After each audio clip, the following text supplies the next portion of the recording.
તો hello YouTube family, કેમ છો તમે બધા? મજામાં અને મજામાં હશો તો ફરીથી સ્વાગત છે તમારું બધાનું આપણા એક નવા બ્લોગમાં. તો મિત્રો, આજનો બ્લોગ જે છે ને એ આપણે બહુ લેટ ચાલુ કર્યો છે. કેમ કે જો 12 વાગવા આવ્યા, પોણા 12 થઈ ગયા. કેમ કે રાત્રે થઈ ગયું હતું મોડું, રાત્રે બહુ મોડો હતો હતો. એના હિસાબે સવારમાં મોડો જાગ્યો, એટલે બ્લોગ એ આપણે થોડો લેટ ચાલુ કર્યો છે. અને અત્યારે જો જમવાનું ચાલુ થઈ ગયું છે. જમવાનું બનાવવાનું એક બધું ચૂલા ઉપર ચાલુ છે. અને બ્લોગ આપણે કર્યો ચાલુ કે અત્યારે 12 વાગી ગયા.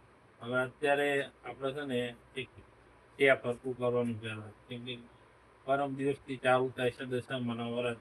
અને વ્રતની અંદર આરતીને એવું બધું કરવા માટે ટેપ જોઈએ. એટલે એ ટેપ રહ્યું ને એ અમુક કરવાનું તમને જો આ રહ્યું ને એ રહ્યું એ ટેપ છે.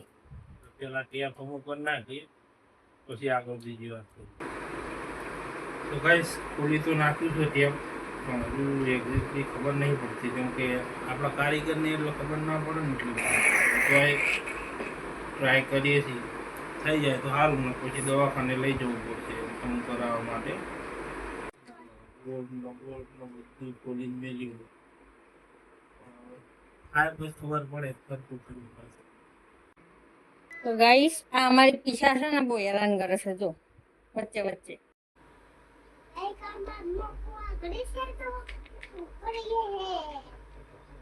એ હમું કરીને શું કરવાનું, શું વગાડવાનું? ડીજે. તો ગાઈસ, બહુ મહેનત કરી પણ તો આપણું ટેપ ચાલુ થયું નહીં. એટલે હવે એને લઈ જવું છે દવાખાને જઈએ એટલે કોઈ ડૉક્ટર જોશે અને પછી નીચે દવા કરશે કરશું.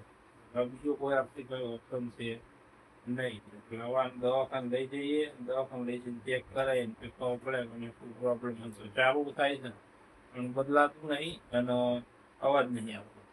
એટલે એમને કંઈક આઈસી વાઈસીનો કંઈક પ્રોબ્લેમ હોય એવું લાગે છે. એટલે દવાખાને જઈએ તો ડૉક્ટર કહે ભાઈ ખબર પડે કે હવે પેટમાં દુખો માથું.